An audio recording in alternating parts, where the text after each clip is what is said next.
오늘은 영적 빈익빈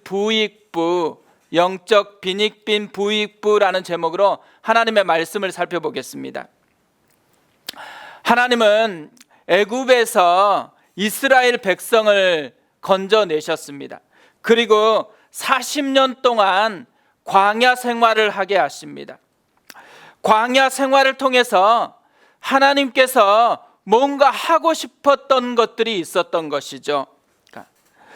우리가 이제 여름이 되니까 몸 만들기 하는 사람 참 많은데요, 하나님이 만들고 싶었던 것은 하나님의 백성을 만들기를 원하셨습니다. 하나님의 백성다움을 만들어내기를 원하셨던 것이죠. 그러니까 하나님의 백성답게 산다라는 것, 하나님의 백성다움이 뭘까요?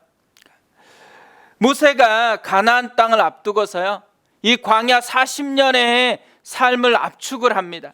그러면서 신명기 8장에서 설교를 하는 내용이 나옵니다. 신명기 8장 3절에 이렇게 되어 있습니다.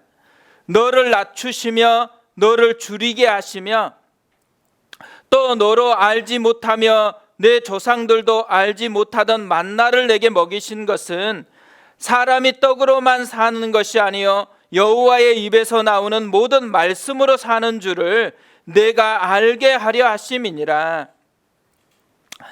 하나님의 백성답게 산다라는 것은 다른 힘으로 사는 사람이 된다라는 것이죠. 그냥 밥 힘으로 사는 게 아니고 하나님의 말씀의 힘으로 사는 사람이 되어지는 것입니다. 어떻게 보면 사탄 마귀가 진짜 두려워하는 게 뭐겠어요?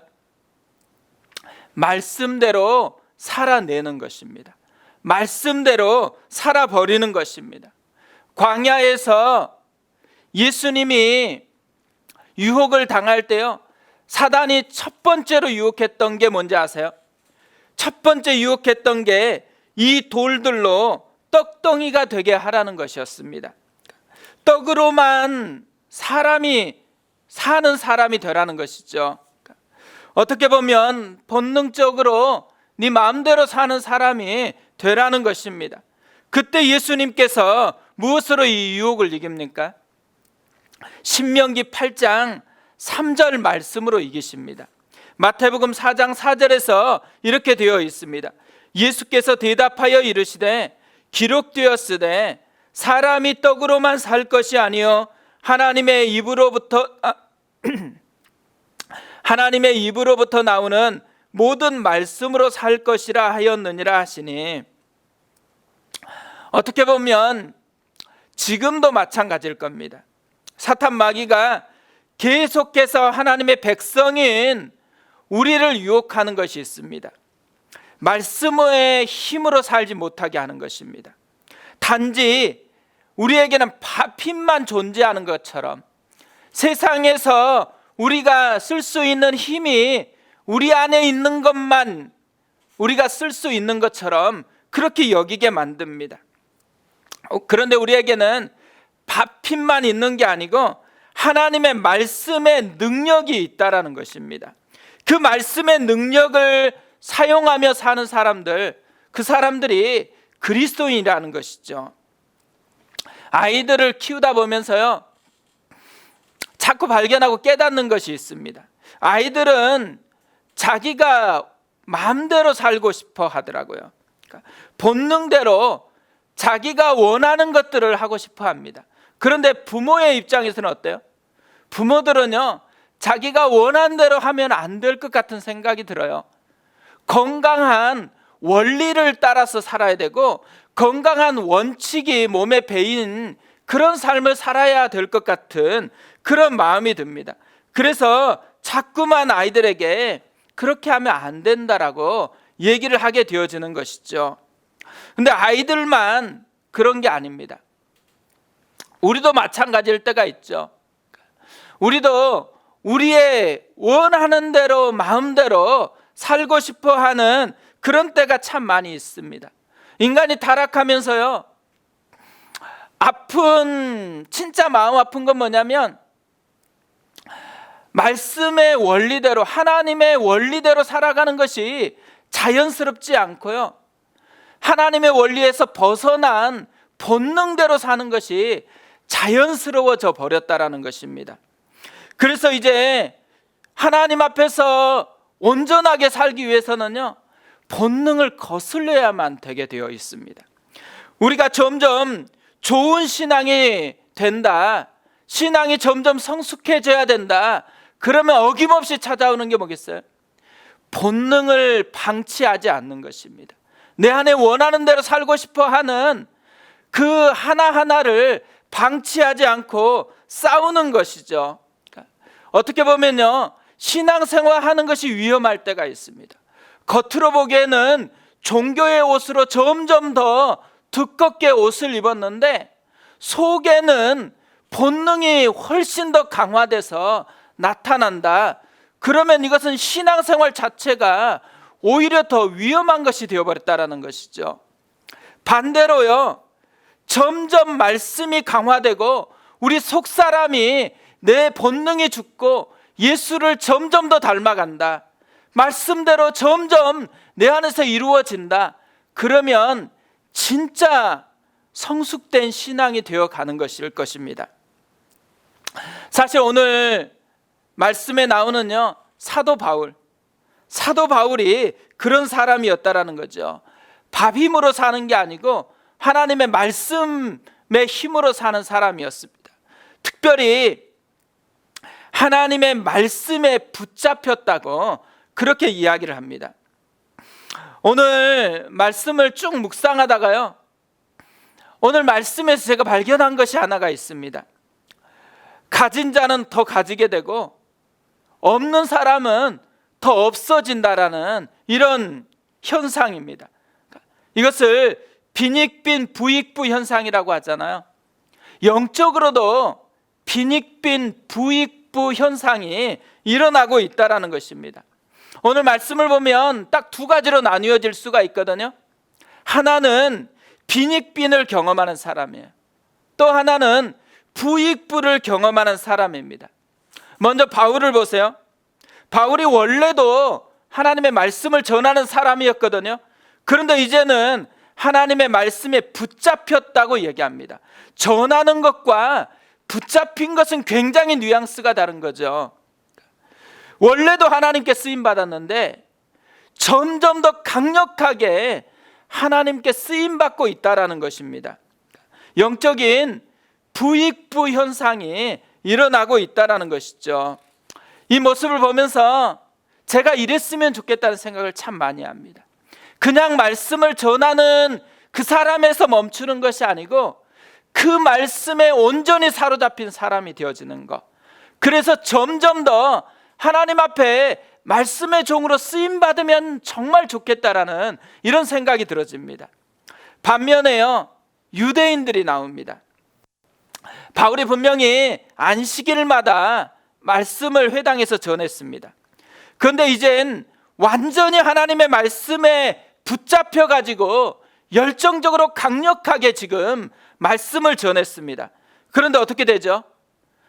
그 하나님의 말씀에 전혀 영향을 받지를 못하는 거예요. 6절을 보세요. 그들이 대적하여 비방하거늘 바울이 옷을 털면서 이르되 너희 피가 너희 머리로 돌아갈 것이요 나는 깨끗하니라. 이후에는 이방인에게로 가리라 하고, 우리가 말씀이 이해가 안 되면 더 말씀을 깨닫고 싶어서 더 가까이 나와야 되는 것이잖아요. 근데 반대로 유대인들이 행했습니다. 오히려 대적하고 이제는 비방하는 사람이 되어버렸습니다. 말씀에 은혜에 감격해 살아가야 되는 말씀을 가지고 있는 사람들이 유대인이잖아요. 이방인과 유대인의 뚜렷한 차이 중에 하나는 하나님의 말씀을 가지고 있다는 거거든요. 그 말씀을 지금 전했는데도 불구하고 그 말씀이 자기의 삶을 끌고 가도록 그렇게 하나님 앞에, 말씀 앞에 자신을 내어놓는 사람이 아닙니다. 광야에서 그렇게 40년 동안 훈련하면서 밥이 아니고 말씀의 능력으로 살아가야 된다라고 그렇게 훈련을 시켰던 그 사람들이 유대인이거든요. 근데 지금 어떻게 하고 있어요? 그 말씀을 전하고 있는데 말씀을 대적하고 비방하는 사람이 되어버렸다라는 것이죠. 그래서 바울이 어떻게 해요? 옷을 털면서 말합니다. 너희 피가 너희 머리로 돌아갈 것이요 나는 깨끗하니라. 자신과 이제 상관없어졌다라는 것이죠. 그뿐 아니에요. 너희 버리겠다라는 겁니다. 이제 너희를 버리겠다라고, 그리고 이방인에게로 간다고 이야기를 합니다. 은혜의 관점에서 보면요, 완전히 영적인 빈익빈 현상이 일어나고 있다는 거죠. 그러니까 처참할 정도로 영적인 빈익빈을 지금 이들이 경험하고 있는데 문제는 이들이 모른다라는 거예요. 자기들이 얼마나 비참한 영적인 빈익빈에 처해 있는지 자기들이 못 느끼고 있다라는 것입니다. 그러니까 이런 분이 없었으면 좋겠어요. 교회를 다니고 말씀을 듣는데도 불구하고 말씀과는 전혀 상관없는 그런 사람이 되어지는 거, 그리고 오히려 말씀이 불편한 거, 왜 이런 말씀만 전하냐고 그렇게 여겨진다 그러면 진짜 이 유대인과 같이 영적인 빈익빈에 빠져 있는 것입니다. 또 이런 유대인과는 다른 사람이 나옵니다. 7절을 보세요. 거기서 옮겨 하나님을 경외하는 디도 유스도라 하는 사람의 집에 들어가니 그 집은 회당 옆이라. 디도 유스도가 나옵니다. 이 디도라는 이름은 로마식 이름이거든요. 로마 사람이라는 것이죠. 그런데 이 사람이 하나님을 경외하는 사람이었습니다. 하나님을 예배하는 사람이었습니다.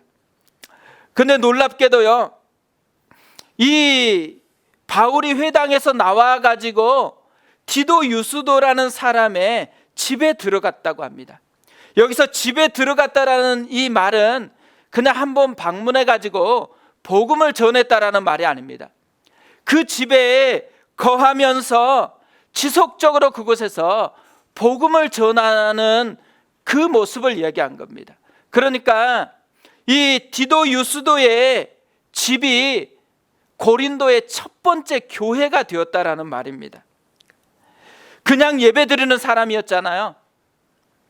그런데요, 말씀에 반응하는 그 순간부터 어떻게 돼요? 그의 가정이 교회가 되어버렸습니다. 특별히 고린도 교회, 고린도의 첫 번째 교회가 되었다라는 것이죠. 영적인 부익부 현상을 경험하고 있는 것입니다. 디도 유스도만 그런 게 아닙니다. 8절을 또 보세요. 또 회당장 그리스보가 온 집안과 더불어 주를 믿으며 수많은 고린도 사람도 듣고 믿어 세례를 받더라. 영적인 부익부 현상을 경험하는 사람들이 더 나오고 있습니다. 특별히 이 당시 유대인들을 보면요, 10명 정도 남자가 모인 곳에는 회당 하나를 세울 수 있었다고 합니다. 그런데 고린도에는 유대인들이 굉장히 많았습니다. 그래서 고린도에는 회당이 하나만 있는 게 아니고 여러 회당이 있었거든요. 근데 이 회당 사이에는요, 경쟁이 좀 있었다고 합니다. 그러니까 그리스도가 유대인이면서 회당장이라고 얘기를 합니다. 그런데 예수를 믿어요. 이 말은 뭘 의미하겠어요? 당시에 지금 유대인들이 바울이 전하는 복음을 대적했거든요. 또 비방을 했어요. 그런데 회당장인 그리스도보가 예수를 믿고 있다. 뭔가 좀 차이가 나잖아요. 그래서 학자들은 회당장 그리스도보는 바울이 안식일마다 가서 전했던 그 회당에 속한 사람은 아닐 거라고 추측을 합니다. 또한 이 회당장 그리스도보가 복음을 믿게 되었던 이유 중에 하나가 뭐냐면 회당에서 복음을 전한 게 아니고 유스도의 집에서 복음을 전했기 때문에 주변에 이 압도하는 방해하는 사람에게서 자유롭게 하나님의 말씀에 반응할 수 있었다라는 것입니다. 그럼에도 불구하고 진짜 놀라운 게 있죠. 회당장이잖아요. 주변에 있는 회당에서는 지금 바울을 반대해요. 그럼에도 불구하고요, 자기가 예수를 믿었어요. 근데 거기에서 멈추지 않고 온 집안과 더불어 주를 믿었다고 그렇게 얘기를 합니다.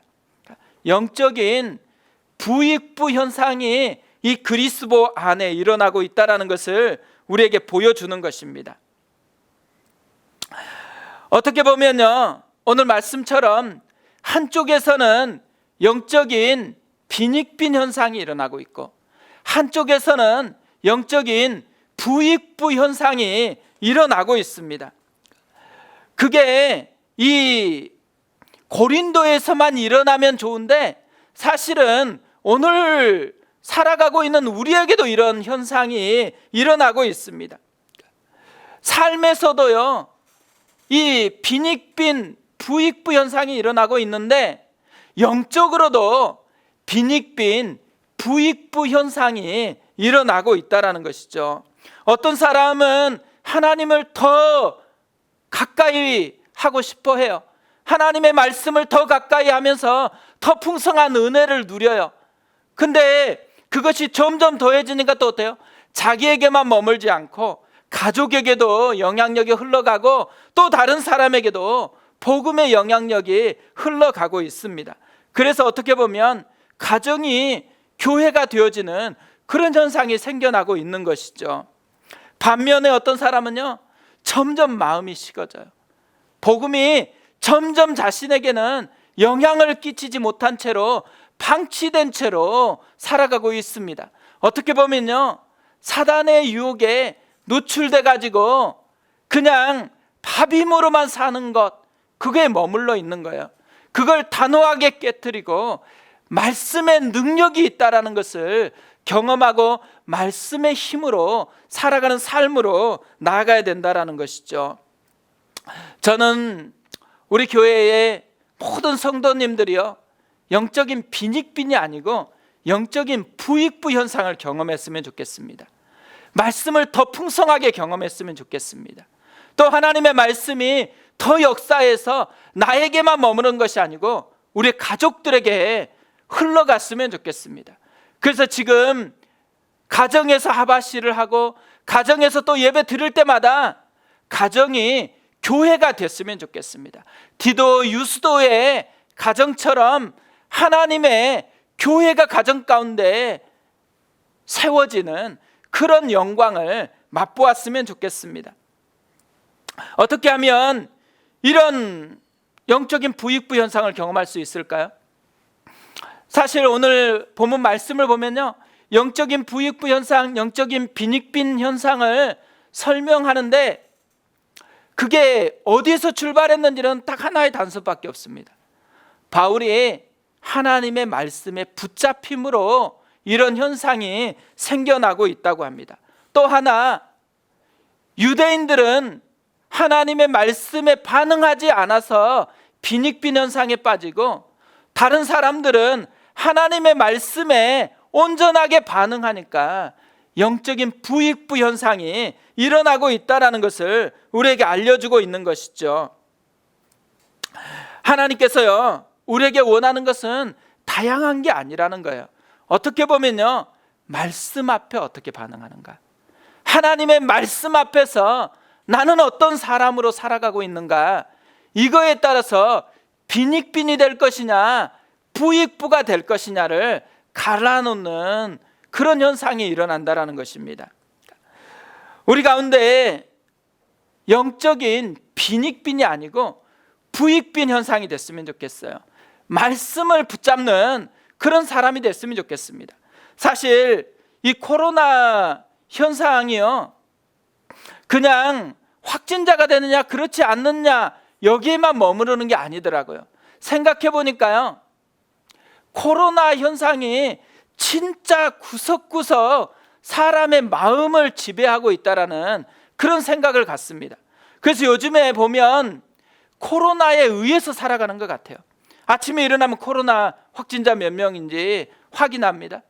또 확인해가지고 지나가고 있는데 갑자기 문자가 와요. 코로나 확진자 1명 생겼다 그러면 어때요? 그러면 나하고 아무 상관없는데도 왠지 모르게 가까이 코로나가 있는 것 같아요. 그러니까 불안해가지고 이 코로나가 만들어내는 삶의 영향력이 실제적으로 역사하고 있다는 것을 계속해서 느끼게 되어집니다. 그러니까 말씀에 붙들려야 되는데 코로나에게 붙들린 거예요. 그러니까 우리는 코로나에 의해서 살아가는 사람이 아니고 말씀에 의해서 살아가는 사람이라는 것을 다시 회복해야 된다는 생각을 하게 되어집니다. 그래서 이 코로나가 아직 다 사라지는 것은 아니지만 이 코로나에게 붙잡힌 것을 끊어버리고 다시 말씀에 사로잡히는 그 사람이 되도록 교회에서 좀 돕기 위해서 준비하고 있는 것이 있습니다. 시편 필사를 하려고 합니다. 그렇다고 시편 1편부터 150편까지 다 한 사람이 쓰는 그 필사를 하려고 하는 것은 아니에요. 한 사람이 한 장씩 써가지고 다 모아가지고 시편 한 권을 책으로 만들어내는 그것을 한번 해보려고 합니다. 31일 주일이면 주일학교까지 다 나와서 이제 진짜 우리가 완전한 모습으로 현장 예배를 드릴 수 있을 것 같거든요. 그때 시편 한 장씩 쓸 수 있도록 종이를 나눠 드릴 것입니다. 유아 유치부는 그림으로 그릴 수 있도록 그림책을 준비하고 있습니다. 이걸 통해서 뭘 하고 싶은 거냐면요, 코로나에 의해서 살지 말고 말씀에 의해서 살아가자라는 거예요. 그래서 코로나는 졸업하지는 못하지만 코로나에게 붙들려 있는 이 영향력은 졸업하고 우리가 하나님의 백성답게 말씀에 붙들린 그 사람으로 살아가는 그 모습이 우리 가운데 다시 세팅이 되어졌으면 좋겠습니다. 말씀 앞에 살아간다라는 거, 말씀 앞에 경외함으로 홀로 선다라는 것, 그것이 나를 영적인 부익부로 만들 뿐만 아니라 내 곁에 있는 사람, 우리의 가족들을 풍성한 하나님의 사람으로 이끌어가는 통로가 되어진다라는 것입니다. 오늘 말씀을 통해서 우리 마음 가운데 다시 하나님의 말씀을 붙들고자 하는 마음이 일어났으면 좋겠습니다. 그 말씀 앞에 다시 나아가고자 하고 그 말씀으로 말미암아서 영적인 부익부 현상을 경험하고 우리 가정이 영적인 부익부를 경험하는 그런 가정으로 나아가는 그런 은혜가 있었으면 좋겠습니다. 우리 이 말씀을 붙들고 하나님 앞에 한번 기도했으면 좋겠습니다.